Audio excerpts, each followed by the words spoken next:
And welcome everybody to another episode of Mac Yak. Right Hello. now, we are still missing one person waiting to show up. Mike, if you notice the black screen there, that is him. In fact, let me go ahead and throw a little sad Mac up there so you know he's not there. He's just a little sad.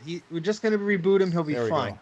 I'm here, but I'm not Yeah, inside yet. Jay is not eating there, Dana. He is actually outside in his after dinner smoke break. Got to be done, man. So, anyways, guys, this is episode number 68 for April 23rd. And this is like week 5 or 6. I don't forgot what week this is of the quarantine. Feels like it's been Yeah. 2 years. Been 8,000 years. Yeah. 30 years later. So, yes, we're still under quarantine rules. It's been two live streams from Steve. That's how long it's Yeah. been. Yeah. We're going to start measuring in Mac Yaks. You know, how many Mac Yak episodes have we done? Well, I do know that I think the governor of Ohio said enough with this nonsense. May 1st, we're back to normal. So we'll Yep. see. We're We'll all be doing the show from outside. Charlie, we're going to have 5 total once Mike gets in here, but Jay that's the reason why you see the S on there, because he is actually still here in voice only. He will be video here in a few minutes. Yep. So there we go. All right, guys. So we got a pretty decent show tonight. I think we came up with some topics. They're going to flow pretty good, I think. First off, I guess we could start with the news and announcements, right? All right. Yeah, All right, let's. All right, first on, MacYak.com now has a searchable index of all episodes. Thanks to Jay, I think he was bored in his quarantine. Isolation He was bored is of getting watching to me. me. That he decided to. No, to be fair, I was working on that during Bruce's stream as well. Ah, okay. So you were bored on Bruce's stream. I see. But you'll be able to search it by topics, pretty much what we did on each topic. So you can go. And is it going to provide a link to it, Jay? Yep. Oh, look at that. So you're sitting there, you're thinking, have these amazing experts ever covered this topic? You type it in the search, it'll spit out an episode.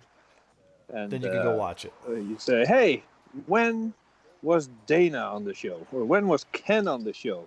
Type in their name, it'll spit it out. It's a work in progress, but if Steve does another live stream, I'll probably finish it. And it in no way helps us keep track of all of this stuff because we got it That's all right. here. Yeah, it's just Yeah. for our audience. Yeah. You know. Absolutely. Yeah, we wing it every day. You just guys, and actually, we're going to talk about that later on, how we do this show. I think that's one of our topics tonight. So we'll save that for later.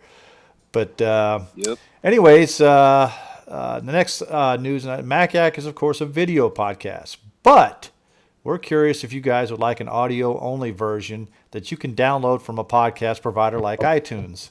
And there's Mike. So let me pull the little sad Mac off so he can be. But we want to know if you guys would like a audio only version that you can actually like listen to in your car while you're driving to work, stuff like that. And Mike, you got a lot of noise coming in with you. He just left the air Yeah. conditioner right there. Yeah. There's a fan pointed at you or something? No, I don't even have a fan on. Yeah, actually. you've got a lot of noise coming in. There There it it goes. goes. It's gone now. Unless he muted himself. You just rebooted him. He's fine. A little bit too much gain there, I think. So, I mean, we do this as, of course, a live video podcast, but you know, we're starting to think there. You know, people consume media in different ways, and we're thinking, you know, if after our shows, if we export this as just an audio file and you put it on, you know, your podcast provider, iTunes, all that good stuff. You know, would that be something you guys would be interested in? Let us know in the comments. We are. We've already got a curious. yes, one yes so far. One two yes? yeses. Two Yes, yeses so please. That's Audio is great to listen that's to. from your neck of the woods there too, I think. far. Yeah. It is, indeed. Yes. Yeah. Yep. Thank you for joining us, Retro Yeah. Pop. I appreciate it. But yeah, that's something we can do probably. All we how would we do that? We just take it, put it in, and strip the video out. So there are two Steve ways. will tell you all about it. There are two ways you could do that. If you, after the video is processed, you could download YouTube's version and strip the audio from it, or probably a better quality option would be in OBS when you stream. You could actually set it to. I think you're using OBS Yes, still, to right? record us all. You could set it. Yep, you could set it to record and just set the video quality to like garbage, and set the audio quality to pretty good, and then it'll spit out a nice WAV file or an MP3 file or something like that. And you can slap on a little intro, and that's it. You're all good. Okay. So I might have to start doing that then. So starting next MacYac, I will go ahead and do, while I'm streaming, I will record at the same time. And that way you folks can have a Show off. hey, at least my Mac Pro does better than a MacBook Pro that we heard someone was having issues with. We won't. Is that a burn? Yes, it is. That sounded like a bird. He's not. He. So, Aaron wants the entire catalog of MacYac on podcast. Yeah. I'll shoot you my Patreon later. Yeah. Yeah, that's right. I mean, that's going to be a big Patreon donation there. Yeah. All right. So next news, MacYac now has its own folding at home team. The ID number is 262429. 262429. That sounds like a football Those my play lottery thing. numbers. Yeah, I was going to say. Let's hope it's not measurements of someone. Yeah. So it had far completed 205 work units and is ranked 10,606 out of 252,041. So if you guys want to join, and I think Bruce already put the link up there, you can go ahead and join us. And we're All up to right. even Who forgot? 207 links now. It's 207 work units now. So there were 2 work units completed since I wrote that this morning. Ah. The live update will just be Bruce typing on the keyboard every 60 seconds. So we got the person the team we need to beat is Linus Tech Tips. I don't know if we're ever going to touch them, but you know. Well, once we got Set your Grudy on our goal team, times. he'll leave 20 machines running 24/7. He's Get on it. there, but he's still below me, I'm afraid. So, and I've only got 2 machines doing it, so he needs to step up. I only had one. That's why I was at the bottom right now. So. I'll sign that up. You know what? I'll be dangerous. I'll do it while we do this. How about that? You see the lights dim. That's the reason why I'm not doing it on my Mac Pro. I was doing it on my iMac. So that's the reason why the units were so slow. Oh, they don't support System 7. Well, I can't participate. I have a question about this folding business. How much bandwidth does it use? We've talked about CPU and all that. How much Very bandwidth? little. Very little. Yeah, it's hardly any. Yeah, I would say, It's- and you can actually configure it too to use as much as little as you want. Same thing with your processing power. You can configure it however you want. Yeah. So All right. But it's for some reason I noticed it's not like the SETI at home one, which is different. You could actually set it to pause everything while you're actually using your machine, and then when your machine's being idle, then it goes to full. You know, so this one seems to do that. No, I I've didn't. got that. I didn't see That's it how do I've got that. it set up on mine. So, Do we I've need got- a pass key? Do we Yes. not set that up? yeah, I mean, I have mine set up to only fold when the computer is idle. And for instance, at the moment, it's not folding now because I can obviously see my CPU is not all up Yeah. the top. So, I'll have to I look mean, at your that. computer's then. not melting down. Yeah, I just don't want my power bill to go skyrocketing. You know. I think that's the what fear causes with the power everyone, bill isn't to it? go Yeah. up. You're Yes. running an Xserve RAID. You're not worried about your power bill. Who? You No, I'm not. you stopped using it? No, I turn it on when I need to back up and turn it off when I okay. don't. So I don't. It's in fact, it's sitting here off right now. I only. waste. Yeah, I only. No, He's it's not, not a he's waste. not a real power user. He only powers that up when he has to. Amateur. 24/7 like a normal person. Yep. Who All gets right, heat? You just turn the Xers on during Oh, the winter. dude. Today it was hot. I had to turn the AC on. So But then it got cold again. Please, So yeah. and it's been raining all day. So yeah, Yeah. So this I just sort of wanted to mention that Dana in the chat. Sorry to interrupt. No, Dana no, in the no. chat just asked No, about please. the CPU usage of folding at home. And I just wanted to mention that the way it is set up, there are 3 settings. There's low, medium, and high. Low seems to barely do anything. Medium has all your CPUs cranked out to 100%. Well, it sends the chart going right to the top. Medium. So I have no idea. I haven't even bothered to see what high does. So I just wanted to say that's that. complete meltdown.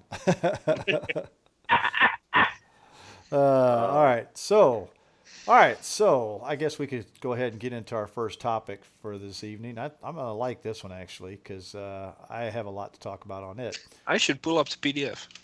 Yeah, you should. First topic of the evening is graphic cards for the classic Mac Pro, or the CMP, or the cheese grater, whatever you want to call it. Okay. What do you use and why do you like it? Okay, I'm going to start first. I am actually using a Radeon RX 5700 XT, which is pretty much top of the line card you could get for a Mac right now. It is not flashed. It does not have a Mac boot screen. However, I am actually running OpenCore, so I do have a quasi boot screen. So I do have a boot picker, so I can actually pick which operating system I want to run. The boot screen is either there or it isn't. You can't be sort of pregnant. It's an EFI. Basically, what it is, it's emulating EF. So it's a non-Apple one. Yes, it's a non-Apple one. Yeah, But it works. But it works. Okay. I'm still playing around with it. There's some more stuff I need to do because I think Jay's wanting to probably try it soon. Because Yeah, I'm waiting for that write-up, man. But you are dragging it on. I sent you part of the write-up. You should go with that. And let's see. But now we got Mike and the El Capitan there, huh? That's cool. I won't do that. So, anyways, but I run that one now. This particular graphics card will only run in Catalina. It will not run in anything below Catalina because it's such a new card that Catalina is the only one that actually has drivers for it. The drawback for a lot of cards now too, including mine, is that they're not optimized for Macintosh operating system. So you're going to see the Geekbench scores on it, like you're looking at the Geekbench scores on it, and then if you run Windows in Geekbench, it's like much higher. The reason for it is because it's not optimized. But I found a way to boost the performance of my card with the OpenCore as well, using a thing called Radeon Boost, and it boosted up my card. So that's what I'm actually using right now to actually process the video for the stream. My graphics card is the one actually doing the processing now, not my CPUs anymore. So that's. Did I see somewhere that the RX 580 doesn't get much advantage from the boost because it's already optimized for the Mac? Is that It correct? says that in there. A lot of people are saying that because they've run the Geekbench before and after, and there's not much of a difference on it. Because the 580's been out for a while, so they've had time to actually optimize for that one. But for my particular card, it's not optimized. So it still needs some work done on it. However, So assuming that people weren't going to go into the full sort of open core thing, 580 would be a good plug and play choice, would you say? yes. However, I would not recommend going through. I think everybody goes to that. What is it called? Mac Vid cards or whatever it is. Yeah. That OWC. It's the OWC of video cards, I guess you might want to say, because the guy I think OWC charges. sells one too. Yeah, but I think they charge way too much. Take They way do. too They long. charge like $400. Mike, you are freaking me out, dude. It's like your head is liquid. I like it. But the guy charges way too much, and then I've been reading some stories of where somebody will send in a card and it takes 6 to 8 to almost 9 weeks before they get it back. The guy complains, "Oh, I'm too busy with my other job." Well, I'm like, then why are you doing this? Advertising Well, the this. thing is, the people that have used him, I usually hear good things about his work.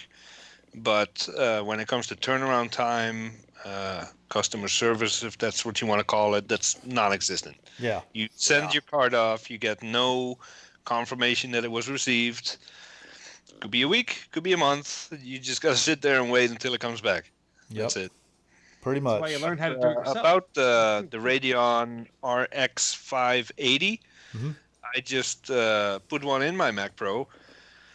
It's a nice little card.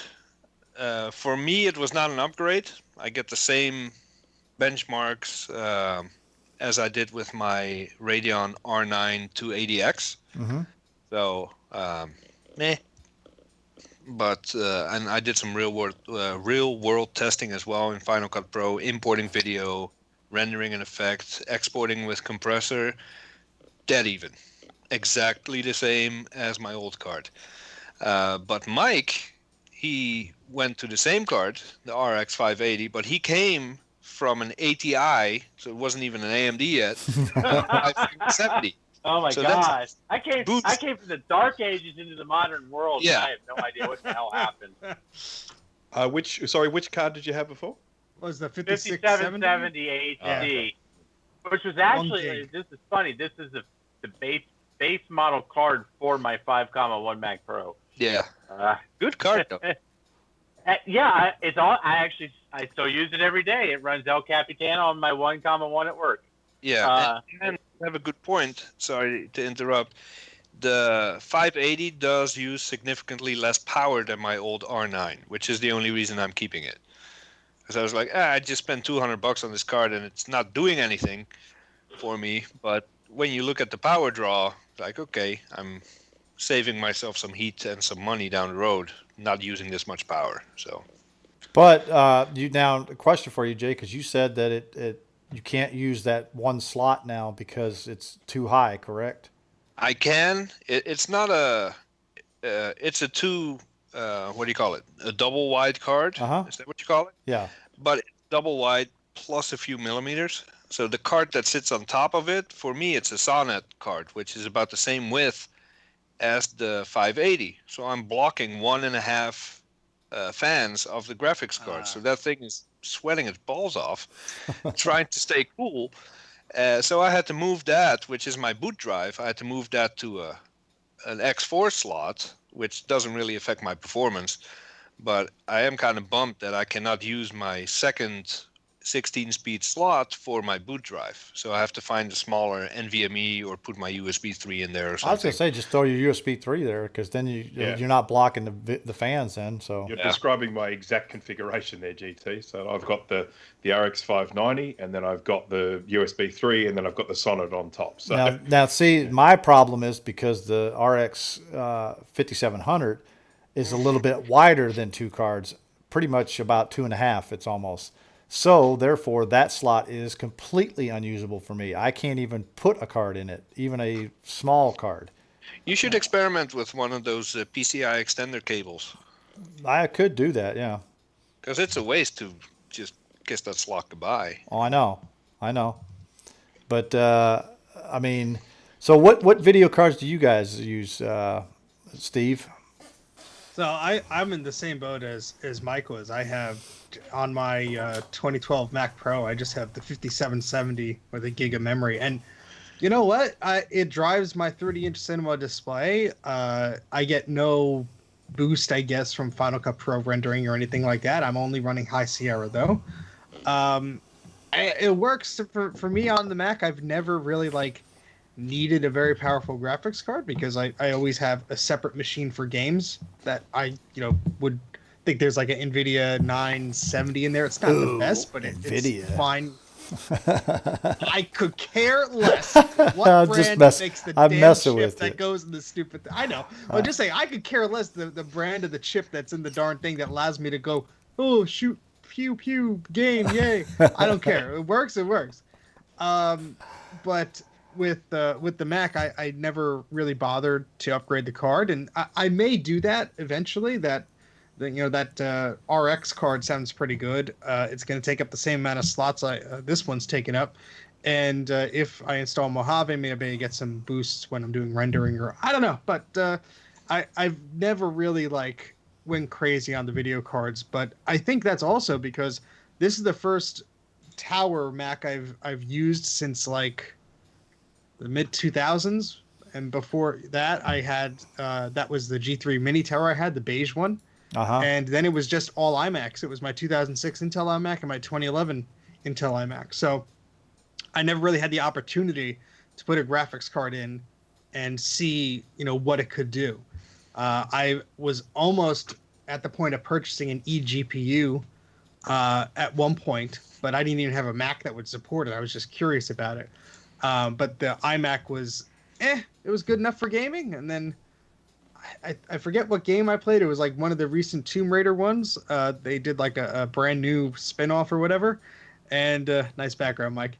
And all of a sudden, I think like 3 months after, my graphics card failed on the iMac, so it was too much for that. So I was like, all right, stop gaming on the expensive iMac. We'll game on the cheap PC that I spent like $80 for the graphics card, and it works fine. So, not to say I'm interested in the graphics cards now. I totally am, but I'm sort of catching up. Well, just to let you know, I do have an NVIDIA in my G5 because that's what it came with. So. Yep, there you go. Yeah, I think the one I have is like the cheapo 6600 LE or whatever, but I flashed this honkin' Radeon for it. Took me 8 hours of my life to figure out the dumb DOS patcher for Well, it. 8 hours is nothing for you. No. Yeah, I was gonna say. This is before I did live streams. Otherwise, that would have been a smart thing to That's do. the time for you to put one cap on. Well, Steve, Yeah. I flashed this one right here. So this is my backup card. So if I ever have to boot, have a problem where I'm booting and get a real boot screen, I use this one. This is my, and this is a RX 7900. It's actually a 7970 card. Should I grab a random graphics card to hold up? I'm just an idiot and I have these laying around on my desk. I would, but I took them all to work. Well, the reason why I is, have that one, the old one I had. like I said, that's my backup card in case I need to boot the system up. Yeah, there we go. 256 Is meg. that an X1600 or X2600, Bruce? Yeah, something like that.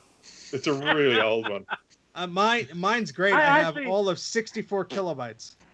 I actually used one of those, Bruce.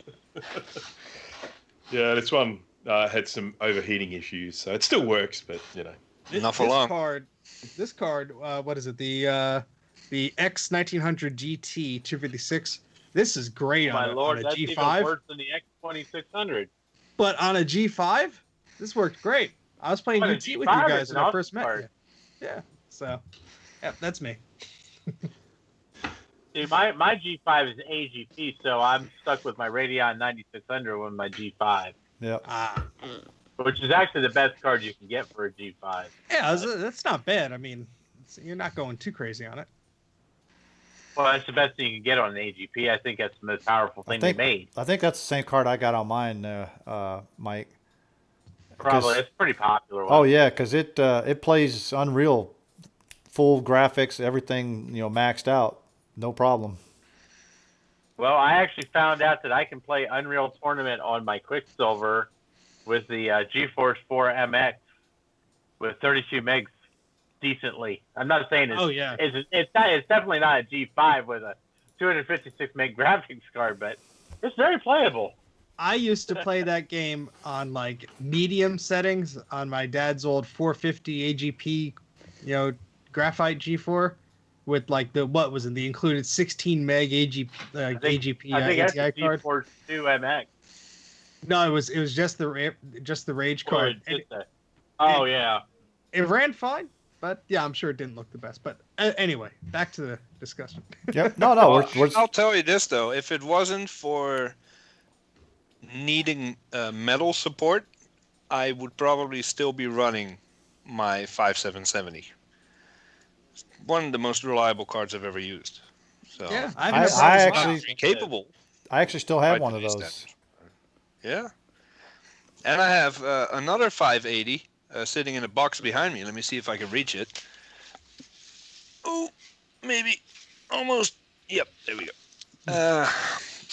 Greg sent me this, Grudy, and it's a That's one that exploded.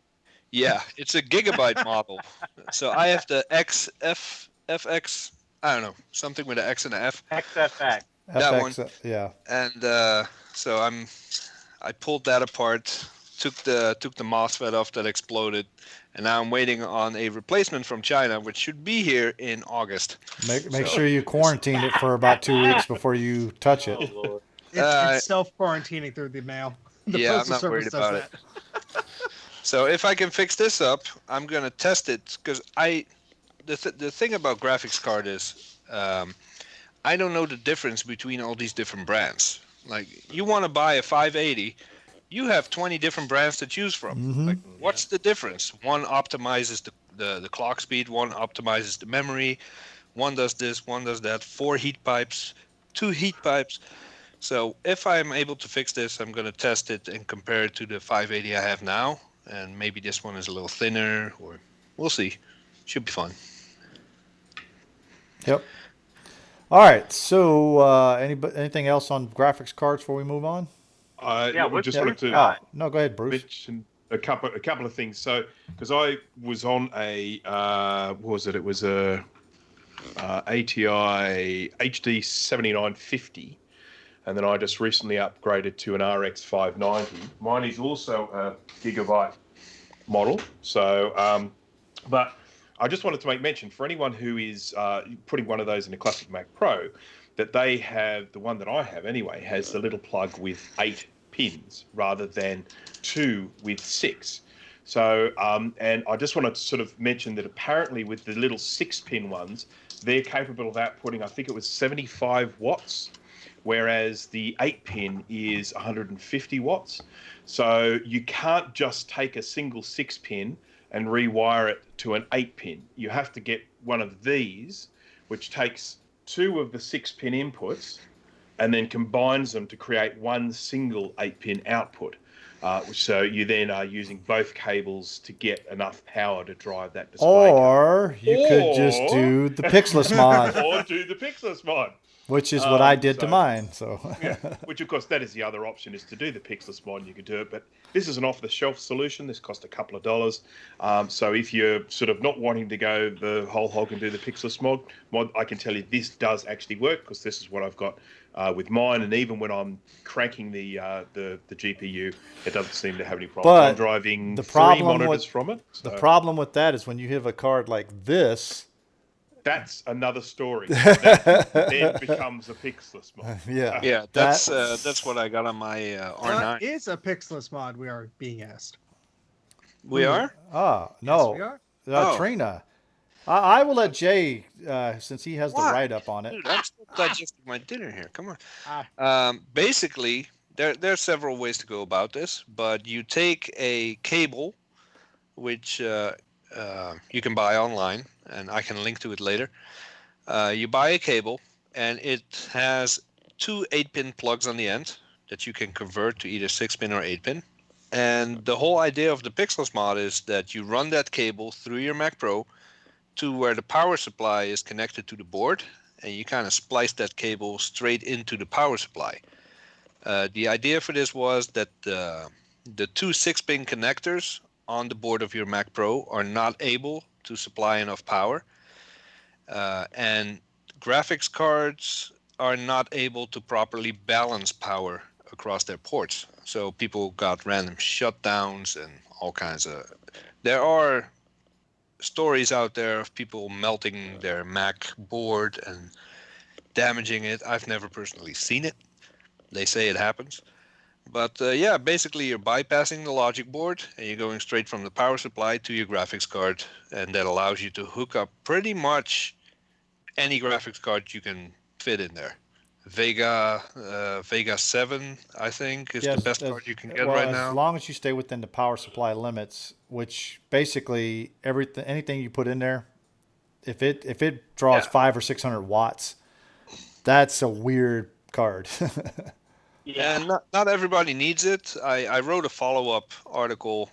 Do you really need the Pixless mod? Because there's some misconceptions out there about what ports can supply what power and all that.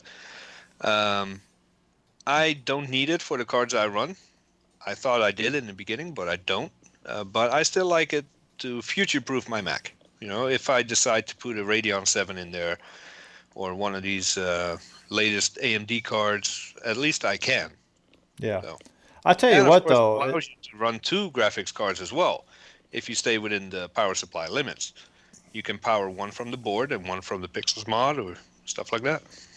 or you can even put more cables on the Pixels mod and have 3 cards. Yeah, you could. But you would run out of room, I guess, in your bay. It ain't that big. A little bit. Well, you'd run out of X16 slots too. Yeah. So, anyways, but that's that's the Pixels mod, Trina. I actually got a video where I did one live. It took me about an hour to do, Jay, roughly. Then Yeah, just because it was the first time you did it. yeah. I mean, first time I ever did it, I did it using Jay's write up, not a video or anything, because I hate when people make videos of how to do it. But I just did a live stream and had people, talking about it. So, but it's a whole lot different than having a write up. And Jay's write up is excellent. I mean, you can Thanks. you can follow it, verbatim. And mine, if you look at mine and look at Jay's pictures, they look almost identical the way I did it. Yes. And then you have people like Grudy who take my guide, completely rape it, and start soldering and cutting themselves and blood everywhere. And yeah, It's possible. Yeah. He basically butchered On the his. motherboard, it was a nightmare. yeah. Cats and dogs fighting, blah blah blah. All right. Okay, so our next topic of the evening is the Mac App Store. Replace the long-lived Mac software download websites like Version Tracker, Mac Updates, and CNET.com downloads. Question is, do you like the App Store on the Mac? Why or why not? Nope. I agree with Jay. Slow. Oh my lord, it is slow. I rarely use it. Now, only time I use it is when something like, for instance, Cinebench started using the App Store, okay, with their version 20. So in order for you to get it, even if you go to their website, it redirects you to the App Store, so you have to download it through the App Store. There are certain things like that, but rarely do I use the Mac App Store. I use the iOS one a lot, but the Mac App Store, nope. Yeah, it's I used to love those websites, Version Tracker and all that. Every day I went on there like, ooh, new download for Colorit or whatever the hot app at the time was. And you just got it, not thinking about security, malware, and you just downloaded it, installed it, and everything was fine. I like the idea of a central place to keep track of your updates and stuff like that. But I don't like all the rules and limitations, and a lot of apps say, hey, we have 2 versions. You can get one from our website and the other one from the App Store. Click here to read the difference. It always comes down to our App Store version kind of blows because Apple doesn't allow us to access this or do that. And so you can download it from our website and you get all the features. So what's the point then? Yep.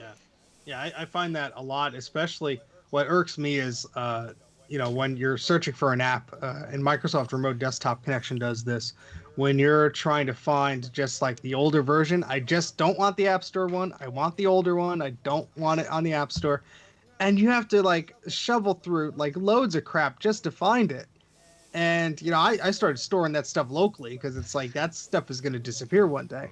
But I'm the same way. I used to go to Version Tracker, all those websites. I would download free trials of stuff. Yeah. And it was great. I mean, now I like the App Store to a degree. What I hate is I purchased or bought or downloaded stuff, and especially Apple is the main culprit here. I downloaded like Sierra and High Sierra. I purchased that.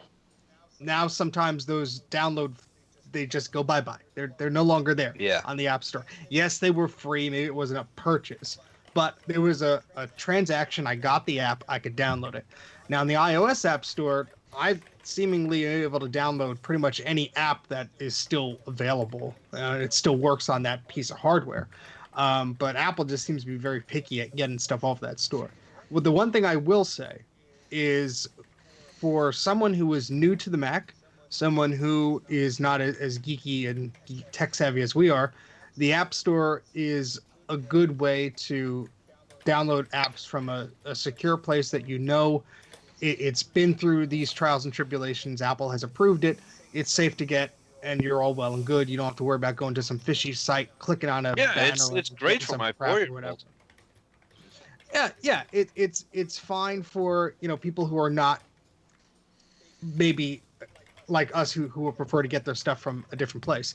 I have like a handful of I have a handful of apps that I have to download that are not available on the App Store, or the version I have is better. And there are a few apps that I've gotten from the App Store for free that work fine, and I have no problems with it. But I kind of also don't like how Apple shoved in the software update built into the App Store. It doesn't really bother me too much, but it's like, oh, I have to go there. Like, no, I kind of wanted to keep this in Not the software anymore. update thing.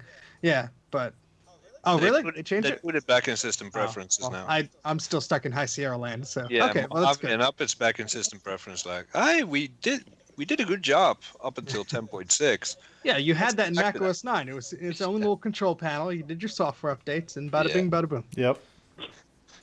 And it's Speaking of updates, absolutely shocking search engine as well. I mean, when you're trying to find, if you're looking for an app based on a particular purpose, if you're thinking, okay, I'm looking for an Yeah. app that it fulfills this purpose, and you do a search, and I mean, trying to find something's terrible. You end up searching on sort of Google or somewhere like that to find the app, and then going back and downloading it because their search engine is rubbish. Oh, The thing is, the App Store hasn't matured since they started. They bolted some features on it, but it hasn't Yeah. matured. Like, buy something, try and get a refund. Good luck. That's the next 6 weeks of your life, and if you're lucky, you might get a refund. The reviews and ratings are absolute meaningless. It's worse than Amazon. oh yeah. Like, Yeah. they're either paid for or they're fake. Or so yeah, I prefer to get my my app straight from the source, and I use Clean My Mac, which since recently has one of those aggregators built in. It scans all your apps and it tells you, hey, there's updates for these apps. So that's it's kind of like your own version of version tracker built into Clean My Mac. So I'm a big fan of that. Yep. I bought Aperture, the sort of Aperture, sort of photo management software from Apple in a box, sort of predating sort of the App Store, and then we reached a point when if I wanted updates, I couldn't get them because it didn't register me as an owner of it because I hadn't bought it on the App Store. I had a box with a serial number, but I couldn't do any updates, and I ended up having to actually contact Apple, get them to essentially create an entry in my, sort of my record to say that I had bought it, so I was then eligible to updates, which was done. But boy, that was a big chunk out of my day getting it done. Yeah. Well, plus That sounds like a plus pain. the fact is that if you have two Apple IDs, for instance, like me, I have one I use for email and one I use for App Store stuff, and the two cannot be linked together for some reason. Apple refuses to merge them. I mean, they will not merge them. And so, like Bruce just had the problem. That's the same exact problem I've had on my iOS devices sometimes, where if I'll accidentally have purchased something on my email Apple ID for some reason, and then try to get it updated, and it says, "No, you use this Apple ID you need to use this in the update," and it's a pain, a serious pain. Whereas, like Jay said, go to the website, get the update, load it in, and why is my iPad going, "Hey Siri"? But yeah, you just it's just so much easier, I think, the way outside the App Store. And the whole notion that the App Store is safe because there's so many hoops to jump through. I can, not at the moment, I would have to look it up, but I can give you at least 5, 6, maybe 7 examples where malware was distributed through the App Yeah. Store. It happens all the time. Well, here's another issue. In fact, Dysfunctional Wombat said, he hoards software. I have all versions of Mac OS. Try to go search for Mac OS X or OS 10, whatever you want to call it, on the App Store. That's what I was saying. the only Yeah. thing you're going to find is Catalina. Yeah, you're only going to find Catalina, even though you may have purchased, like I purchased Mountain Lion years ago. Yeah. But you have to go through jump through hoops to go find the link to download it. Yeah. So if you go to the purchase tab, I'm on mine right now. I see in no particular order because it's not really organized. I see El Capitan, I see Yosemite, I see Aperture, I see Mavericks, Pages, Keynotes. But I bet you won't see High Sierra. Lion. And that's the thing. High Sierra and Sierra are nowhere to be found. And that was a problem I had after last week's show the other night. My brother called me Your up. and he cat had a has no problem head with, there, Mike. It's fine. It's still wagging its tail. It's good. And I had to find him a way to download Sierra, and I basically said download Colin Mister's tool and just download the app from there, because Apple doesn't provide you an easy way to do it. It's so stupid. It is. I agree with you. The only OS 10 that I have left in my purchase history is OS X, El Capitan, GM Candidate. That's the only installer that's left. Yeah. Yeah. Now, of course, these were free operating systems, so they technically should not be under the purchase tab, but, they know I had it. They know I downloaded it, so why not just put it in? Well, yeah, because even all the free that's- apps you download are still in your purchase tab on iOS, especially. But it comes down, for me, it comes down to, like I said, it's not mature, it's clunky, but I also don't trust Apple. That's why I have over 200 gigabytes of locally stored data. I have every version of macOS, every point updater, every combo update, most of the security updates, and the patches, the supplemental updates. I keep them all locally, because even though Apple has the App Store and their own downloads webpage, they can take it away like that. Oh, yeah. And then where are you gonna get it? So I don't trust Apple to, and of course Apple loves to disown whatever is older than 2 weeks. They don't recognize their own history. They don't recognize their older products. So who's to say that they might not just purge all that stuff from their website? It's the same with Panther. Up until a few months ago, software update worked on Panther. Then suddenly, poof, Oh no, it's it doesn't gone. work anymore. No. So I keep all those updates in case they decide to pull the plug, and it's the same with the App Store. I don't they do want that my with Tiger purchase or my service. license linked to the App Store in case Apple messes up or takes it away. Yeah. Yeah. Uh, I'm just looking at Lion here, and Lion was removed from the App Store in July of 2012, and Apple finally put it back in October of 2013 because people who were trying to update to Mavericks could not, because they were missing that step, and you needed at least Lion to go from Yeah, there. because Lion, That's the thing, Apple I- That released- was a fun time in the Apple Store. I think that's when they because actually made the App Store was in Lion, wasn't it? Yeah, so they No, it so came when out they in released Snow Leopard. Snow Oh, Leopard Snapper? Okay. 0.8. So, so when they released Mountain Lion, they're like, oh, nobody needs Lion anymore in a typical Apple fashion, and just acts different in the App Store. Yeah. Ridiculous. Yeah. Oh, they smoking. Now, Apple loves their revisionist history. here's another thought too, because now I saw a video where somebody has actually made a PowerPC app store. It is awesome. Now that's Yeah, it is. probably a little bit different because it probably downloads from the actual sites or maybe someplace like Mac Garden or something like that. I don't know, but Yeah. that I haven't tried it yet. I need to get it and put it on my G5 and see how it works. I read about it and I saw the video about it, but I haven't tried it. No, it's awesome. It works on Tiger. It works on Leopard. I don't know if it works on Panther and older OSs, but it's awesome. You got they mimic the look of the App Store. You got categories, productivity, browsers, graphics, music, and it's basically an aggregation of apps that are available for your system with download buttons, and it pulls it from the developer websites or Macintosh Garden, whatever. And it's really awesome. It's one of the first things I install on a PowerPC, along with StuffIt and the usual suspects, is the PowerPC App Store. It's really neat. I actually haven't put this on any of my PowerPC machines because I just have not been aware of it. But it looks like it says it's for Tiger and Leopard. Snow Leopard? That Yeah. doesn't make any sense. But Tiger. yeah, I'll give it a try. Yeah, the website says Snow Leopard. I don't know why. I mean, I guess. That's Oh, probably just a typo. universal binary. No, I guess maybe some universal binary apps and old games and stuff.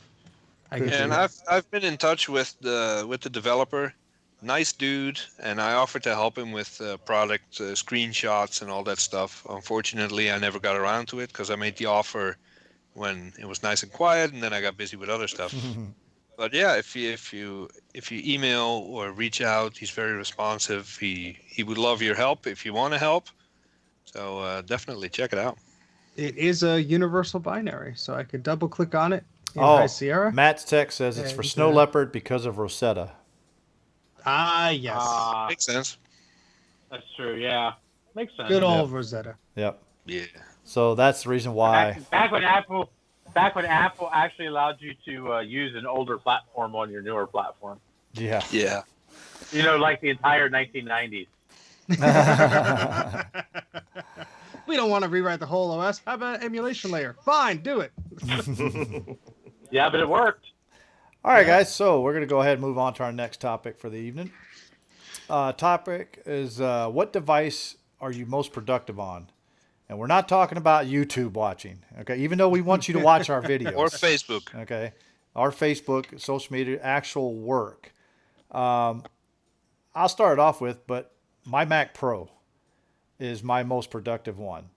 Like, for instance, doing this show on here, I get a lot of production done on it. I do Final Cut Pro on here. I actually do, I use numbers on here. I do email on here. All kind of stuff I do on this particular machine. So I would say my Mac Pro is my most valuable or most productive machine. What about you, Steve?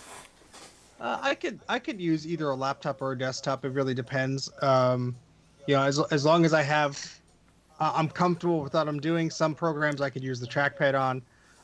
Sometimes I need like an actual mouse or keyboard or something. But I'm pretty comfortable with either. I find that if I'm trying to do something on an iPad, and my iPad's an iPad Mini 2, so it ain't new. I could browse some things, check email and stuff, but I can't feel like I'm actually doing anything productive. The closest I get to that is using like remote desktop on my iPhone to my Mac, and I'm like, okay, I could sort of like print out something or copy and paste something or email something or move a file from one server to another. But I have to be on a desktop. I'm more power to people that have like an iPad with the keyboard attachment that's miles away newer than mine, but I don't know how I can do that. I'm just gonna stick to the desktop. But I don't know how you could be so productive on just an iPad though, because I could see like if you're doing a something very graphics focused, designer or let's say. something maybe. Well, or... I would say like let's say you're writing a script, or you're like I've written scripts for my videos on like an iPad 2 with the keyboard dock, just because I'm like, okay, no distractions, like I'll just go out and do it. But as far as like you can do everything that you could do during your work day, I think at least for me, I can't do it on an iPad. Bruce? Productive is an interesting word, isn't it? Here we go. You can't just live basic answer. We gotta have philosophy behind it. Come on. No. Look, I for me, it's the Mac Pro. I mean, I the idea of sort of doing productive work on a like on an i device for me is just non-existent. I mean, wouldn't even bother trying. But yeah, I mean, in terms of sort of productivity for me, it's definitely on the desktop computer. I have so many laptops in this house because I used to sort of fix them up, and at a pinch, if I'm on holidays or something, I can sort of park myself in front of a laptop and be productive. But at the end of the day, unless I'm sitting here surrounded by my screens, I mean, it's definitely the Mac Pro is the most productive. And your 10,000 icon dock. Yeah, that's exactly right. Yeah, apps there. What? No one else's looks like that? No. Nope. No. What about you, Mike? We like to actually see our icons, Bruce. I don't want to have to sit here with a magnifying glass. I was going to say, that Bruce. one there is Final Cut. I was going to say, Bruce, is that the reason why you have the magnifying lens for your glasses? I mean, what drives me bananas is when an update comes out and they change the icon. And so I'm looking at it, it's that big, and it's now a different color to what it was before. And it's like, where's it gone? And for those who aren't keeping track, Bruce has, I think, 400 some icons in his dock. They are something like 1 pixel by 1 pixel big. And yeah. He goes by color only and about where it's. Yeah. Tell you, and by grouping, I tend to group all of them of a particular type together. I can tell you that the icons are around about 17 by 17 pixels thereabouts. So That is absolutely ridiculous. yes, it is. As I said before, it's not my fault. It's the dock. Ah, okay, yeah. The dock is flawed. So What's your machine of choice, Mike? The one that I use the most is probably my Mac Mini. I use the crap out of that thing at work. Man, it runs my whole business. Oh my lord, best machine I ever bought. I was gonna say that's productive, I besides guess. my 5.1. Well, I have 2 computers set up at work. I've got a 1.1 Mac Pro that is just a regular computer terminal because all it does is LCAP. And then I got my Mac Mini, my 2012 Mac Mini, and I'll tell you what, for the what did I pay for that? $250, I think. I'll tell you what, best bang for your buck. I mean, you can't go wrong with that thing, and it does everything. I mean, now unfortunately it is running Catalina, which I really would like to rectify in the near future. I'd like to go back to Mojave, but I mean, I've popped an SSD in it. I got 8 gigs of memory in it, which is actually only half of what it can hold. And the thing is fast as crap. It sucks on video, though. Don't ever buy one and expect to play a game on it, like a really video-intensive game, or don't even try to run Final Cut Pro on it. It's going to suck big time. But web browsing, I run FileMaker Pro 17 on it. I run all of Microsoft Office. I mean, most of what I do is web-based, but it flies for all that. So It's the 2012, right? yeah. Yeah, those are I bought it because you told me that you said to buy it. Uh, You're I the keep one- forgetting you're the one- you're one of the people that actually listens to what I say. Cause I asked because I don't know. I've never owned a Mini in my life. I've worked on 1 or 2 of them, but never owned one. I never really wanted to own one. And then I was like, man, I need a better computer. It's like, and I seen this i5 Mini, and I said, Jay, I said, this guy wants $250 for this 2.5 gigahertz i5 Mini. What do you think? You're like, buy it, man. That's a great price. You better buy that thing right now. And Or I I will. Yeah. still own it. I'll tell you what, it really was. It was good buy. I really do actually want to buy some more because they're tiny. They are microscopic compared to a Mac. Why do you think I got a It's stack called of a them? mini. Oh my god, Mini! It should be a micro. So You know your Mac Mini addiction is in full swing. You got a stack of them. Yeah.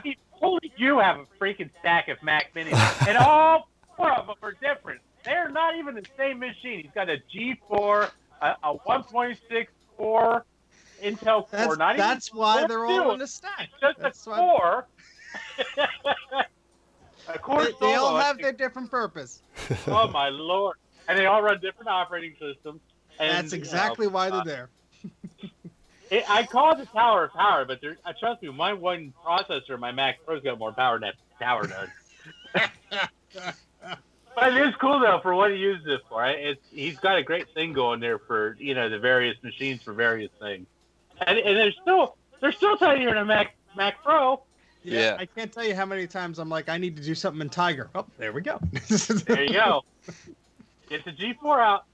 Yeah, at Yeah. this point, it's easier to have different Mac Minis instead of virtual machines. Just stack them, power on what you need, have a KVM for the display and the keyboard, you're done. They're And I'll nice. tell you the awesome thing I love about the 2012 I have, and I don't know enough about Mac Mini to say this a whole lot, but the power supply is integrated on mine. Mhm. The only thing going into the back of that thing is a figure-8 power cord. There's no power bricks or nothing, and the thing is like that thick. I swear to Yeah. God. They really miniaturized that very well. Well, it lives up to its name, and it doesn't really get hot either. Surprisingly, I'm amazed. So My Mac Pro puts out more heat than that thing does. so Jay, how about you? It used to be twofold. 90% I'll use my Mac Pro because it can handle anything I throw at it. So whether I'm doing video, I'm writing, researching, I got the multiple displays set up. The Pro is the way to go. But I used to, unfortunately, not anymore. I used to go take all my writing to the Pismo. That's the best writing machine I've ever used. But I started running into issues researching for what I was writing for. You can't just pull up a browser tab and do your thing. That's a 10-minute wait. So now I do most of my writing on the Mac Pro as well. It's sad. I don't really use my Pismo anymore, but yeah. Well, Those are the times. you know what you need to do then? Have an iPad right next to it. You do your research on the iPad and do it on writing on the Pismo. No. Because Jay doesn't have this anymore, and he's mad. A wide square? Rectangle? What is that? No. Oh, my 17-inch baby. Yeah. There, can you see it Yeah. now? Yes, I can. I do still miss get that crap computer. I still get crap from him about buying it. And You- I keep saying, well, you want it back? No, I don't want it. So Heavy and it's hot, but it runs good. But I should make a mention for my phone, my iPhone. When I'm not at the computer and I have some downtime, I'm on the couch or on the road or whatever, I get a lot of work done on my phone. Taking notes, doing research, I do all that from the phone. So from a productivity standpoint, I do use my phone a lot. I am not an iPad guy. I hate the iPad, except the iPad Mini. I love my iPad, man. I get a lot of stuff done on it too, but not as much as I do on my Mac Pro. The only time I use my iPad Mini is when I'm playing darts. A Bluetooth board pairs to my iPad, and you play with other people. That's it. When was the last time you did that? About a month ago. You didn't stream it. Hmm? You didn't. No, I tried streaming. It's hopeless. So. All right. So, anything else on what most productive on? I didn't read a whole lot in the chat there. There's a lot of Mac Mini talk. Yep. Yay! Some individual said the disgusting word Hackintosh. We're not going to mention that. As long as they don't say Windows, that would be. Trina said her iMac, followed by MacBook Pro. Dana, same thing, his Mac Pro, now that it works again, and he's about to make a video on it, or so I'm told. Well, because he's not going to use pliers on it again, is he? Nope. So. Oh, God. Yep. All right. So are we gonna have to ban some of you guys? Yeah, the next person that says the fucking Yep. word Windows is dead. Hi, Charlie. You're gonna get put in timeout. The only thing Windows is good for is an aneurysm. No, the only thing Windows is good for, and that's the only thing I use it for, is when I do my iRacing. Other than that, Windows is crap. And Nick says his G5 is his most productive machine. What? Yeah. A G5. Wow. Whatever works, man. Yeah. Yeah, You I do all your thought. stuff. Now, just remember, guys, we do in January, we do the Power PC Challenge. So just remember, next January, we might do that again. Get you guys to show Liars. Oh, we will. Oh, Hey, damn. I still use a G5 that works for a server. So I don't want to hear G5s are useless. up. No, they're not. Needless to say, we have had to use minimal heat in the office. Not that we could afford the extra electric bill for the heat in the office.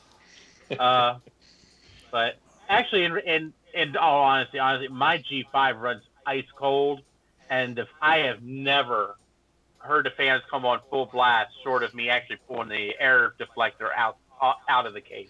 Yeah, That's same. the only time I've ever heard the fans go full blast on my G5. Same here on mine there. I've never heard it go full blast. It runs cool. I mean, I've never had the heat people say that come out of them.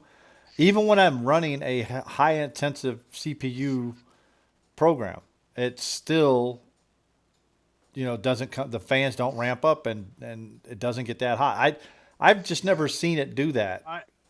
Mine is unfortunately a different case because mine came without the two front intake fans. So yeah, it's gets a little toasty. so I only leave it on for a little bit. I got fans. Didn't I give you some?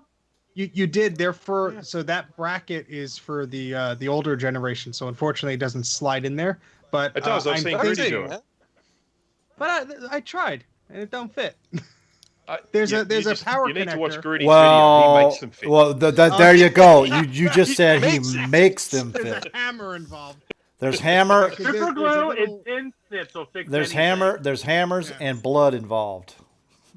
Yeah. So Mike did You're give right, us- you're right. maybe I'll just solder a connector on there and we'll just do it that way. Oh Lord, All right, guys. So let's go ahead and move on to our next. that's a 4-hour stream right Yeah. there. Damn right it is. Gonna Premium content. gonna move on to our next topic here. All right. Oh, Does God. Apple? Tell me what Yeah. to do. Does Apple still have an edge? If so, what is it? No. Next topic.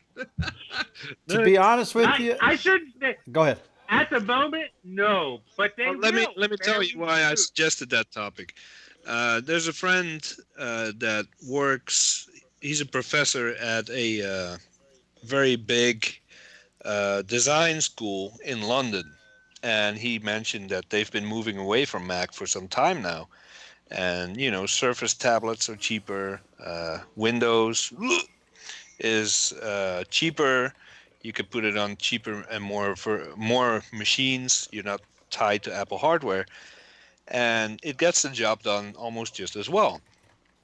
So that's Mac. Mac equals graphics in everybody's minds. That's what made Apple and yada yada. So if they don't have that edge anymore, what is their edge? Is it audio? No, I think a lot of people prefer Windows for audio as well, because the hardware just can't keep up. How are you Certainly going to not put a gaming. 12 Mac Pro or a $60,700 Mac Pro against a Ryzen or some ridiculous Well, setup? that might be changing soon. Remember, It might, but for now, Apple has been losing the Pro market for a long time, whether it's graphics or audio or. So I was thinking, is Apple throwing in the towel? Like, okay, we admit we're outmatched here, and we're going to focus on stuff like VR, which they started heavily marketing when the iMac Pro was released or announced. well, I think here's So- the issue. I think with Apple is when they came out with the iPod, okay, that changed everything. They started looking at that. Then they came out with the iPhone. The iPhone really changed the way the company was looking at things. In fact, they stopped calling it Apple Computer and just started calling it Apple. Okay, because the computer part of it kind of got pushed to the side. You might want to say, because if you look at the Mac, okay, it really hasn't had that many good updates, like the iPhone has or the iPad or Yeah. anything else that they're making nowadays.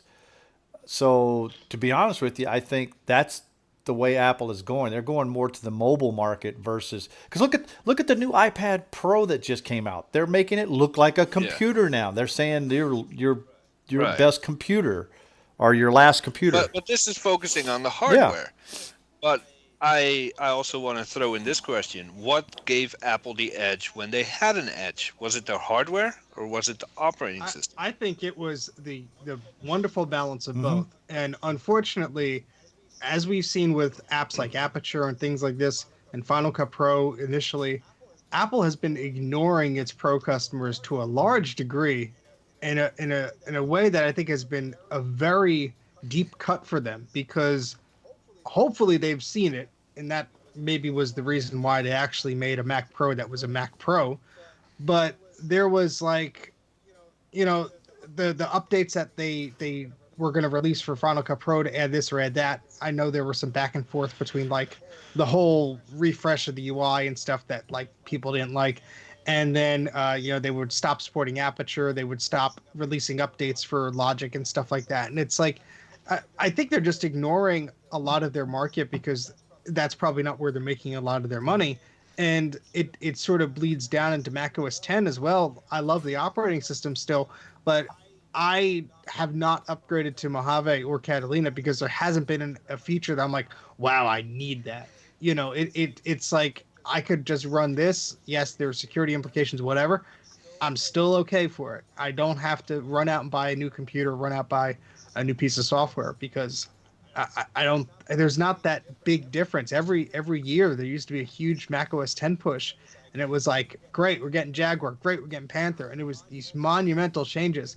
And I understand the industry has become different, but I think Apple has lost its edge in that way because they were sort of being the old Apple. Because ever since they switched to Intel, I think they've actually realized, oh crap, we got to speed up a lot because there used to be months, if not years, between updates to the PowerPC processor architecture. They were waiting on Motorola, waiting on IBM, and I think when they switched to Intel, nobody was expecting how quick they were trying to adapt to it. Like the 2006 iMac came out, 6 months later there was a bump revision, and everyone's like, wait, what? Apple's releasing 2 iMacs in 1 year? You know, like where does this come from? So there's been some growing pains. I honestly would have to say if it's an edge, it's the same thing you could argue for Linux. It's more stable, it's less prone to some of this malware stuff, and it's quite easy to use. And for most of the part, it does work quite well. But the Apple tax of the hardware is still going to push people off. I think they're going to do better with the mobile market, but unfortunately, I keep seeing people like Jay has mentioned who have been diehard Mac users are being like, yep, not sustainable. We're going to PCs half the price.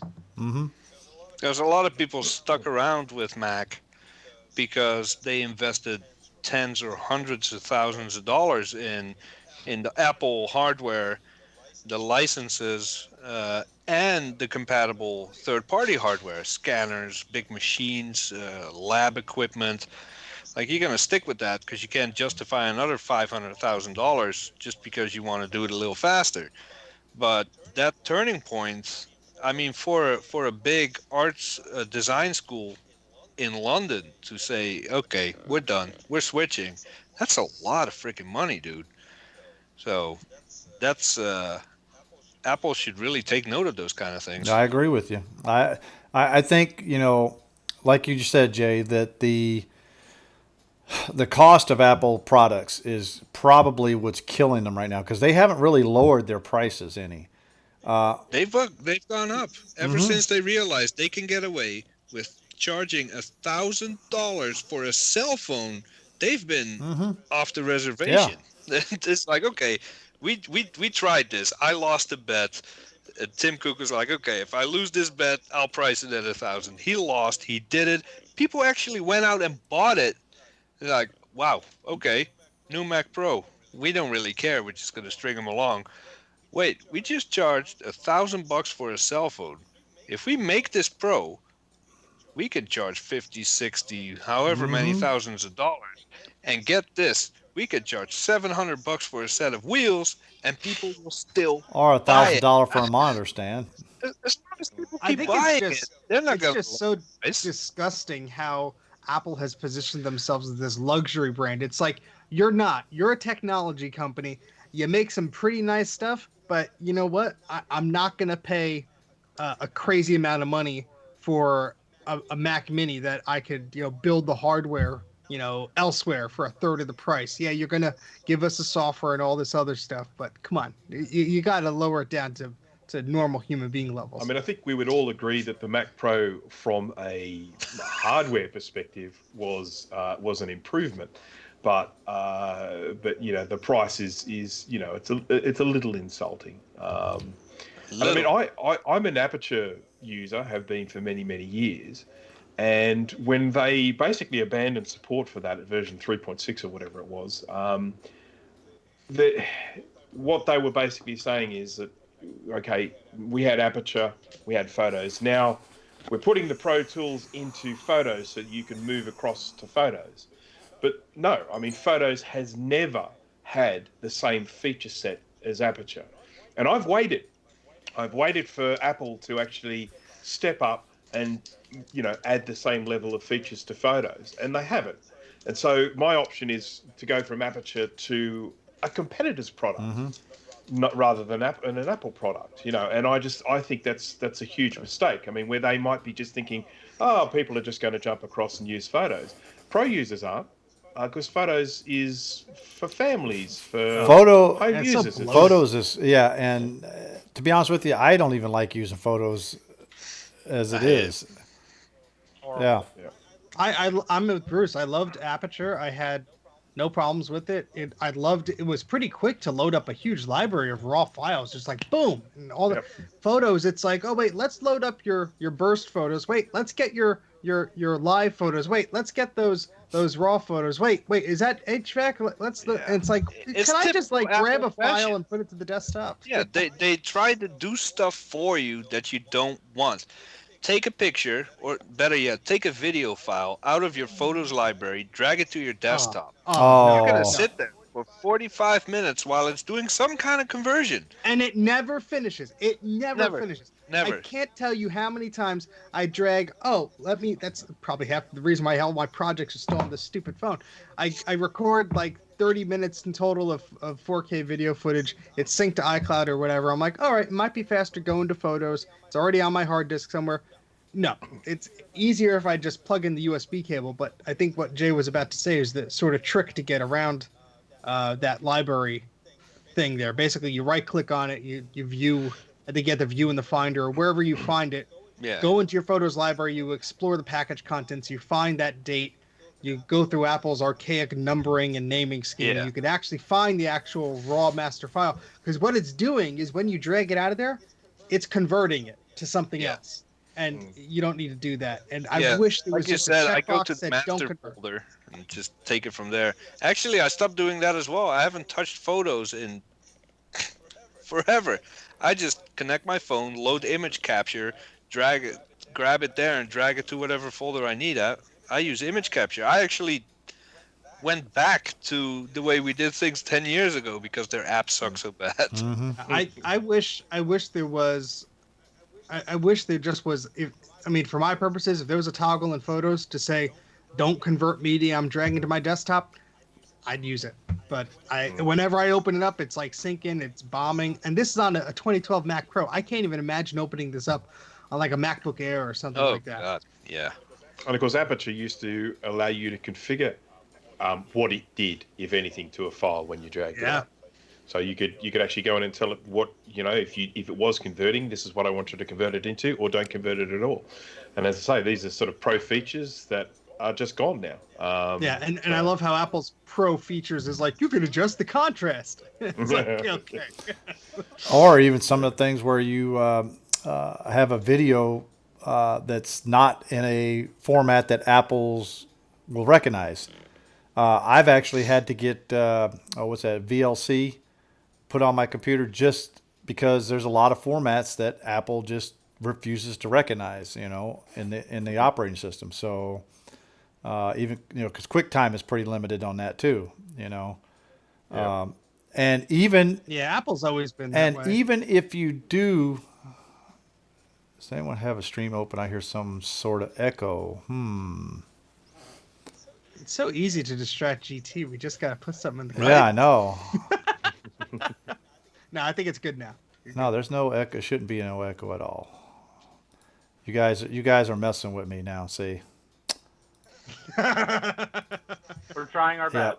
So, anyways, but like QuickTime. Okay, I've had issues where trying to drag a file from Photos, like you just said, and putting it into Final Cut Pro, and you just can't drag it from that program. You have to drag it to your desktop first, let it convert, and then drag it to Final Cut Pro.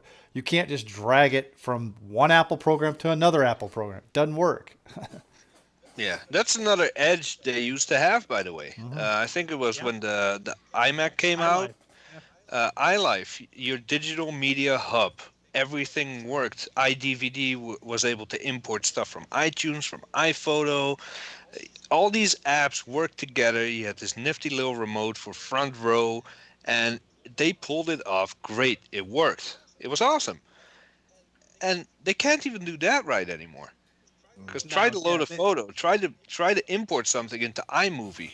Good luck. Go on vacation, come back 2 weeks later. It's still halfway. It was great because you had what they called the media browser. It had your iTunes library and it had your photos library and it had your movies library. So yeah, you had to have everything in those folders and you had to do it the Apple way for everything to show up. But when it worked pretty well. And you could just organize a project pretty easily and just pull it together. I wish they brought that back, but Yeah. And remember those lovely little editing tools that QuickTime 7 had? Yeah. Very still- basic, but very handy. I install QuickTime 7 on every machine I have. I pay. That's the one piece of Apple software.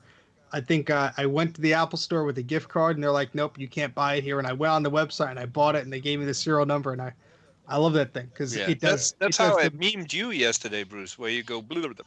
That's what I did with QuickTime 7. People make fun of me for it, but it's a solid application. There's a lot of hidden features with masking and weird stuff you can do with it that I want to rotate a video or I want to hide an audio track or a video track. You do it in like 2 clicks. That's very powerful. Yeah, agreed. Yeah. So the short answer: does Apple still have an edge? I would say no, to be honest with you. They have a lot of. I mean, they have a look, lot I of. think we all sheep. agree that we still like to use OS 10. We still feel that we would rather be on that operating system than on a Windows operating system. So I guess to some extent that is an edge. But in terms of a serious edge that might make someone change over. Well, Probably here's the not. thing, though: is you got your 2 camps. Okay, you got your diehard Windows users, and you got your diehard Apple users, which is pretty much we're in the diehard Apple user camp. Okay. And you got your diehard Linux users. Yes, those two. That's a very small camp, though. Don't tell them yeah. that. Direct all your hate mail to GT at. Well, here's the thing, though, is that the Linux is basically one of those little weird ones that basically you actually have to have support just for the Linux community because. You're digging yourself. But no, I'm just saying deeper in Windows that hole. programs won't run on it and Apple programs won't run on it. So what do you have left? You have all open source stuff, pretty much. You can't run Microsoft Office on Linux, of course. Okay. But why would you? Exactly. Yes. But I'm just saying, but you can run it on an Apple or Windows, vice versa, stuff like that. So, I think, to me, to be honest with you, when I first got introduced to the Mac ecosystem, like I said, I started off, my first experience was with Snow Leopard. And once I got my feet wet with the Mac OS, I didn't want to touch Windows again. If there's one operating system that any first-time Apple user should start with, it's freaking Snow Leopard. There's no way you are not falling in love with Mac OS if your first experience is Snow Leopard. No way. Or Tiger. But that's my 2 cents. So Charlie says we have 666 subs now. Hey, The price that's of the price Apple of the II. no, the Apple, Buy an Apple the- One. the Apple One. Yeah, never mind, not the Apple II. I always get that mixed up. Yes.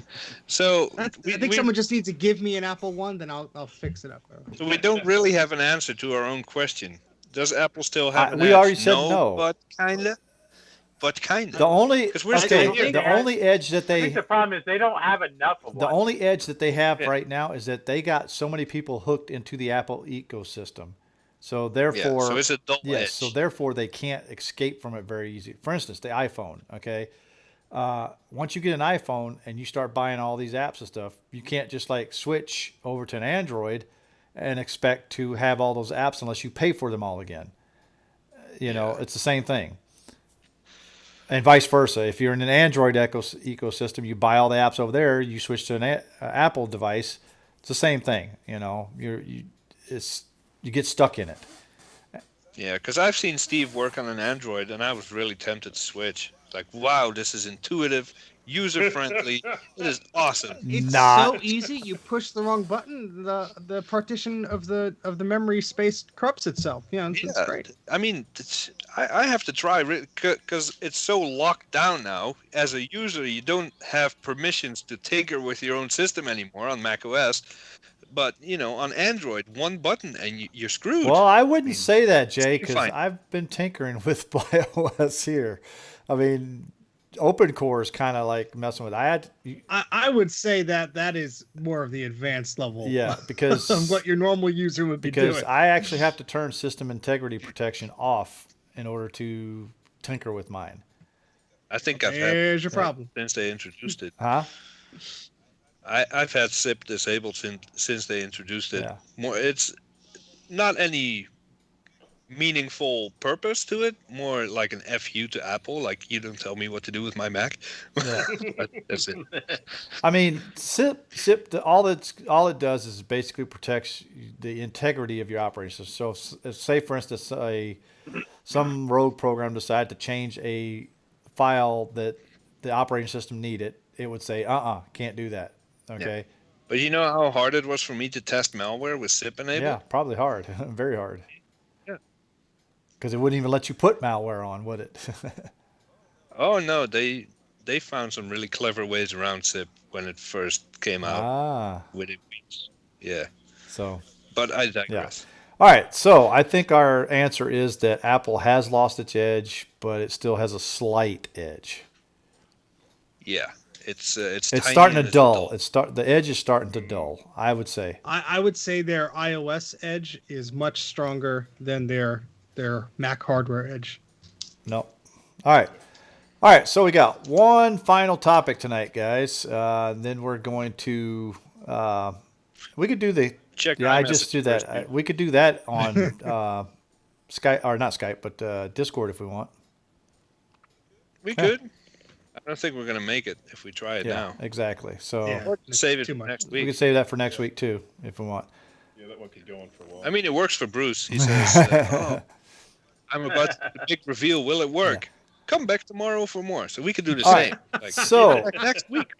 We were discussing this earlier about Ken asking me how we do our YouTube broadcast, especially how we use Skype versus, I mean, a lot of you guys that's been here with us since the beginning know we used to use group FaceTime, and it sucked.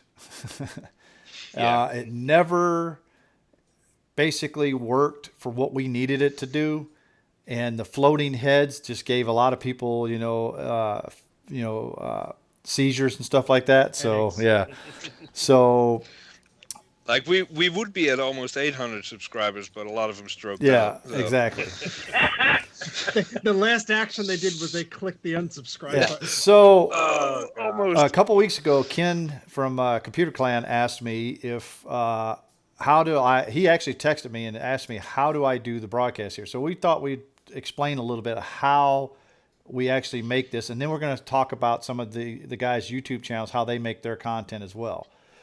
As far as the MacYak channel here, we only do live content on this channel. So you're not going to see anything pre-recorded or anything like that done on here.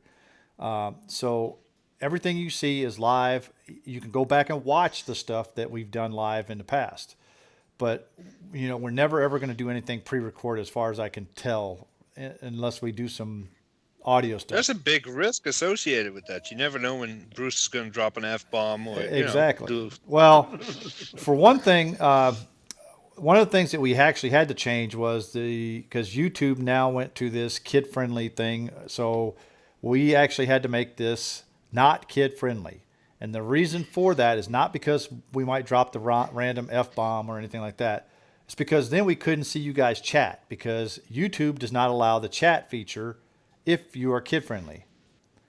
Okay, So in order to have the chat, we actually had to have it as a non-kid-friendly platform. So therefore, that's the reason why that's there. Also, advertising. And we have once in a while we have a live stream of a game of Unreal Tournament, which ensures that we will never be labeled as kid friendly. In fact, we might get if we were monetized, which we aren't yet, but if we were, that video would probably get demonetized quickly.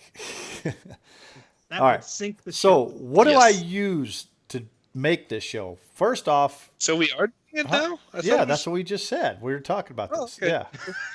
Jay, you're behind the dude. You're about 5 minutes behind right No, now. I think never No, mind. no.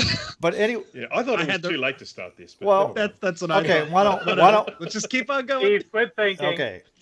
The things that I use here is Skype, first off. Okay. We use Skype to talk to each other. Okay. So I have Skype running up here. And in order to use Skype in here, you have to have a little plug-in called NDI. Now, I use OBS to actually do the broadcast, which is a free software. OBS stands for Open Broadcasting Software. Anybody could download it. Anybody could use it. It's real simple to use, and once you learn how to use it, it's pretty easy. But you actually, like I said, you have to have the NDI plugin to pull the video from Skype over to YouTube or to OBS. I use the OBS Studio, which I use in studio mode, not the regular one window mode, where you see a lot of people do. Like I think Steve uses the one window. Yeah, but depending on what Yeah. I have to do. I I'll use the I one. use two windows. So I have the preview up and I have a program up. So the program is actually what's Yeah, being fancy. broadcast. The preview is something I can actually change stuff around on that you guys won't see until I actually hit that little button that says transition. So whenever you see the overlays change, that's when I'm hitting the transition button, because I already have the next overlay up and ready to go. So when I hit it, it comes up. A couple other things we have. We have a notes, so we use Pages for that. We actually do use an Apple program, believe it or not. And the reason why we do that is because that is actually the best program for everybody to actually type their notes into it, because unlike Microsoft Office, you can actually type into this and see people typing and making edits live. Okay, Microsoft Office, Right. only one person at one time can be editing a document. Okay, And we can all have the same document open all at the same Yep. time, and then just be collaborating It on the has single some document. advantages over the way Google does theirs. Exactly. As well. So we. plus we want to stay Apple. So, anyways, I don't care. the other thing is YouTube itself. The YouTube channel right now, I'm actually looking at the studio version of YouTube, so I can see the actual analytics. Like right now, I'm showing 22 current viewers. We've had the chat rate is at 5, playbacks are 63, and the average watch time right now is 24 minutes and 59 seconds, which should be higher. I know. I just threatened to have Mike stripped down to his underwear unless people like the video and the likes. Yeah. So the likes go up. Yeah, I can see the concurrent video and the likes, okay? And so I also see the live chat as well. And that's where I actually start the stream and end the stream. So that's basically a behind the scenes of MacYak right now. So if you guys want to talk about a little bit about yours, I mean, we got a few minutes. I mean, it doesn't have to end at exactly an hour and a half, but I know that Steve does a lot of scripted stuff. So Steve, why don't you talk about your stuff? Yeah, so yeah, I do a lot of live streams lately. My last scripted video was in December, but there'll be actually a few coming out as soon as they get done. But essentially, my process is not giving any dates there. As soon My as they process- get done. My process is the following. Essentially, I get interested about a topic, or I'm wondering about something. I write down notes. I actually end up emailing them to myself or putting them on a Google Drive doc or whatever. I just have a list of topics, and once in a while, I'll come back on something. I'll be like, oh, you know what? I think I want to do something with that, or I'll acquire a piece of hardware, or I'll see something on eBay, or one of these guys mention something. I'm like, you know what? Let me do a video about that.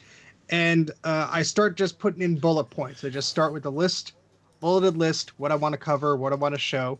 That sort of evolves into a script. And so I just pretend, all right, this is how I'm going to present it, blah, blah, blah. I go through that script. I read it. I time it with a stopwatch. Be like, all right, this section is 45 seconds. This section is 60 seconds, whatever. Just to get an understanding of how long the video is going to be. And it's never accurate, because I'll be like, oh, that take me 10 minutes to read. Yeah, I can read it in 10 minutes. But by the time I edit all the footage together, it's like a 20-minute video. And then I have to find more things to say. But what I end up doing, and this is something that I did not start doing. I picked this up from a few of the YouTubers I follow. I subscribe to their Patreons and they post some tips and stuff. What I was having the hugest burden doing is I go, let's say I'm doing a video on the iMac. I'd shoot what I thought was 90% of what I would need. Then I would do an intro. Then I would do a closing. And then I'd do a lot of voiceover work. And then as I'm doing the voiceover work, I'm like, I really need a photo of the USB ports. Damn, I need a better photo of this. And so now what I do is I make a checklist of all the things that I need to either take a photo of or take a video of. So like back a computer, ports a computer, blah, blah, blah, blah. Make a long list of that and then integrate that into another page of the script or write down on a printed piece of paper or whatever. So I understand what I have to do and what I have to cover. And only once that checklist is completed, then I know, all right, I got most of the footage I need. I'm always going to go back and do reshoots and get another clip of something. But I think what has been helping me is staying organized with that. I get very distracted very easily. So I be like, oh yeah, I'm super into this iMac. And then like, ooh, there's a PowerBook over there. And the iMac video disappears from my brain and all the notes and everything I took are still on Google Drive collecting dust somewhere. And I forgot all about it. But that's sort of the way I do my scripted videos. And then, I film it, I edit it and all that stuff. I put it on YouTube. The live stuff, very similar to what GT does. I just do it in OBS. I'm playing around with multiple cameras and multiple microphones. I have no idea what I'm doing, but it kind of works. So I'll just keep on doing that. Now that's total. That's how you should make a video, people. That's in total opposite of the way Grudy makes videos. And me, I didn't even mention editing. yeah, I set up a camera. I check the lighting. I do a few minutes of test recording and play it back to see if the audio levels are good and all that. Then I set it up again. I hit record, and I don't stop talking until I'm done. I don't script anything. I don't do B-roll.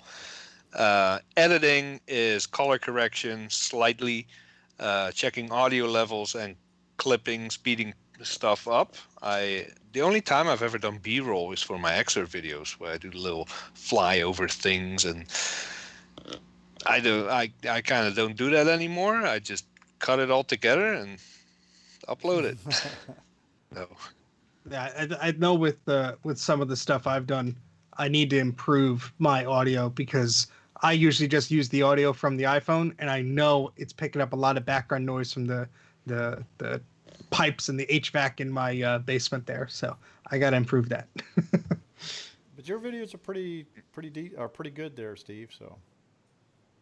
I really try and like if it sounds like garbage to me, I know it's going to sound like garbage to me when I put it on YouTube and then watch it in my living room. So I try, and even if it's a lot of work, I will go in there and tweak the audio a bit. And I'm pretty brutal about editing things. I like to keep them under a half hour. And if it's probably something that's unrelated, I'm going to chop it, and I'll put the extras on Patreon if I get around to it. But there's like a whole other 30 minutes of that iMac video I just didn't put up because I'm like, this is just it's nice to watch, but it wasn't needed. So yeah, my minimum is 45 minutes. My shortest video is 45 minutes. Now the streaming is the complete opposite way. I'm gonna sit there in my pajamas for 8 hours and we're getting nothing done. But that's what happens. We have fun live for you. See. How about you, Bruce? Yeah, I mean, I tend to think that B-roll is pretty important. You know, if you sort of try to create engaging videos. I mean, if you're talking about a port, it's nice to see that port. It's nice to see what it is you're talking about when you're doing the voiceover. I mean, I probably work fairly similarly to Steve in terms of writing it. I do have a tendency to sometimes shoot and edit at the same time. So I'll shoot stuff, I'll come back and edit it, and then I'll go back and shoot some more and come back and edit it, and that sort of then I get an idea of what's working, what's not working, what's missing, whether the audio is terrible, whether there's a crackle in my microphone, that sort of thing. So the audio, I think, is incredibly important, and of course the main thing with that is making sure that you can get a good quality microphone as close to your mouth as possible, and it's then up to you as to whether you want that microphone to be visible or not. I use a teleprompter for scripted stuff, which actually uses an iPad or an iPhone as the device for displaying the text. So you basically get your script, you load it up onto the teleprompter software on an iPad, and then you can control the pace of it, start and stop it using an iPhone. So they communicate together. So I can put I have the iPad up there, and for those who aren't aware of how they work, I mean, a teleprompter is basically a two-way mirror at an angle like that, and then you have your iPad underneath it, and it's mirrored, and so the scrolling text, which is coming up on your iPad, reflects on that mirror, which then goes out that way, and then behind the mirror, behind the two-way mirror, you have your camera set up with which is sort of mounted onto the teleprompter base, which is then mounted onto a tripod. So what it allows you to do is read the words that you want to say, looking right down the barrel of the camera, rather than being, looking off into a different direction or something like that. And then you can sort of start and stop it. And I actually use one called a Glide Gear TMP 100, which is a really nice and sort of budget level teleprompter kit. And you can just sort of mount your camera on that. And I find that makes a big difference to the overall look of your videos. If you're actually, when you're reading the scripted stuff, you're looking at the camera rather than looking away. And I say that uses an iPad, so it's even Mac related or Apple related. So that's really cool, because I tried to set one up like that. I had an old iBook and I was just running a web-based one. And what I found is, and I haven't used it in a bit, but I have an old plasma TV. So it's like a 42-inch TV. So I put it like a few feet away from me, and I plug an HDMI cable to a laptop, and I'll run this teleprompter software, and I could get it to work pretty good. That's how I did the iMac video, and I think that came out pretty well. But then that plasma TV, there's something wrong with the transformer in it, so it whines, and that the audio picked it up, so I had to stop using that. But some videos, like Bruce is saying, some go faster than others. The Apple III video, I think I turned that around at a weekend, because it was like very straightforward. It was fresh in my mind. I'm like, all right, and it was like a full 2 days of me fiddling around, filming it, and then it was done. But others take much longer. Yeah, I mean, if I could work on nothing else, I can usually do a video in a day. What Steve and Bruce are talking about, that's prep work, trial and error, all the stuff that's involved with what they do, is the complete opposite of what people like me and Grudy do. We point the camera at something, we start talking. No, but yours is a lot better. I use a tripod. Okay. I use a tripod. Okay. And you don't have dogs. You have access to one? Two. And both methods work. I mean, we get content out, but this kind of stuff is the difference between a video and a good video. Production quality is all in the details. It's in the B-roll. It's in the script. It's in the timing. It's in the lighting. It's in the audio quality. It's not in, I have a cool desk with a cactus behind me or some kind of green screen. It's all this prep work. So just want to put that out there. Yeah, time is the main thing. If you're going to, I can't even remember. There's this sort of saying of sorry, I couldn't write you a short letter. I didn't have time, or sorry, this letter is so long, I didn't have time to write a short one. And the idea behind that is that, you need to spend time to refine things. You're reading over it over and over again and looking, thinking, this waffles a little bit, I make that a little bit shorter. And it's that sort of time and prep to sort of refine stuff and make sure that you're only giving, information that people want or need, and you don't waffle too much, like I do in my live streams. That's what live streams are for waffling. Yep. Live streams are distracting as hell, though. I mean, it's impossible to stay on task. You got to do the chat. You got to make sure you stay in frame, and it's just like we do for here for MacYak. So I think that also it's you could put a video together very quickly, but if you care about the content and the framing and all that stuff, it's a double-edged sword, because there are some videos that I've released where only I will notice something in the background. But there has to be a moment I'm like, all right, Steven, look, it's 99% of the way there. You got to get this out of your brain here. And the feeling of the video going up and it's now live and you don't have to edit it anymore. It's like, all right, there's a weight off my shoulders. Yeah, and if anyone hasn't seen it yet, in my opinion, not to downplay all your other work, But Steve's masterpiece is the video about the iMac and all the USB peripherals and stuff Yeah, like that. That's a great video. Put a link in the Yeah. chat, and we'll put it in the description. And see, that was one of the videos that took the longest because as I was editing it, I'm like, I need to mention a USB hub. And I'm the type of person, I could go and take a photo of a USB hub and put it on the freaking Final Cut Pro stage. I'm like, I have a hub downstairs and it's the Bondi blue one. Let me take it and plug things into it, make it look pretty. And now I'm in the basement for 3 hours and I wake up, from the days of messing around with wires, and I look at the clock and I'm like, oh, it's 3 a.m. Okay. That's good. It's how another everything's really done. important thing I thought I should mention. I mean, if you are planning to do a video on something, one of the really important steps of research to do is to jump onto YouTube and see if anyone else has done something like that before. And then ask yourself the question, can you do it better? Can you add something to it? Can you create something that is going to be better than what that person did before? Or are you about to spend a whole lot of time on a video that's never going to get watched because the search results are going to go straight to that other one all the time? Well, there's yeah, I'm so glad that Bruce made that SCSI 2SD video. It saved me a ton of time. no, that's what I do when I'm. For example, I recently did a video about a generator. Now it turned out to be a complete crapshoot. I didn't talk about anything I wanted to talk about, but I went on YouTube and I looked at reviews for this generator, and I decided to make a video about all the all the points where the reviews fell short. For example, everybody's talking about RV and camping and firing up your RV, powering your air conditioning. I said, no, I need to know if this can run my cluster. I need to know if this can run my soldering iron. So that's what I'm focusing on now with my video. Part 2 is coming, by the way.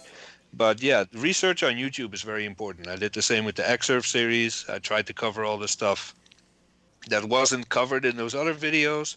And if someone does it better than me, I say, hey, I can talk about this forever, but instead check out that video because they've already done it. They did it better than I could. So, don't try to steal ideas and content. If someone else does it better, let them do it. Yep.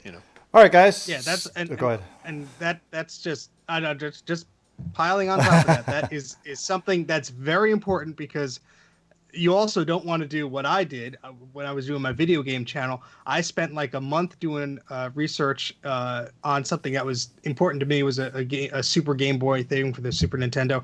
I went out, I bought the thing, I bought a wire, I did all this stuff. I got a little lazy and I'm like, I'll complete the video next week, the week after. Somebody came out with a video, like one of these big gaming YouTubers, and covered like 99% of what I was going to say. And I'm like, so, Same with Dana. Dana's been sitting on this network server. Like, oh yeah, I'm planning this video out to perfection. I got these, everything, and someone releases or how about Mike's second part of his video that he gave us a taste of it and we still haven't seen? That's called showmanship. You're attracting your viewers. And you're like, look what I got, but you gotta wait for the rest. Balance. It's in progress. Okay. Walk that fine line. All right, guys. Look, you know what? My idea of videography is I do what the hell I want. When I hope people want to watch it. And that How works I fine. want. If you're if getting your message I across, don't it's make perfect. money off of this, I don't have a Patreon. I do it my way, or I don't do it at all. That's the way to do it. All right, guys. There you So go. we're coming to the end of the show tonight. So we're going to go ahead and We're past yeah, we were past it. So we went almost 15 minutes past it. So Oh, sorry. David just popped in. Hi, David. David is he reached 52 subs on his channel. Click on his name, go to his channel. What? I think he hit 55. Oh, I don't know. Last I checked, it was 52. So go check him out. He's doing a microphone giveaway, which I am going to win because I'm bribing David. 58 he's at now. But yeah, he did some recent content about Mac Mini or what's that square thing? Cube? The Cube. And yeah, check it out. The original Mini. all right. Yeah. So we do have a Discord server. The Discord link is up there. It's been up there for about 2 minutes now since Jay started talking. So Oh, give me. make sure you guys, you like this video. Make sure you hit that subscribe button. Also, hit that notification icon. You're only going to get notifications once a week. In fact, I don't remember getting a notification for this week. I did. So YouTube works when it wants to, I guess. So make sure you hit that subscribe button and that notification bell. And basically, guys, we're here for you guys. We hopefully you enjoyed the show, and we will probably see you guys later. Follow us on Twitter. Yep, follow us on Twitter. See ya. See you guys later. Bye. Go somewhere else.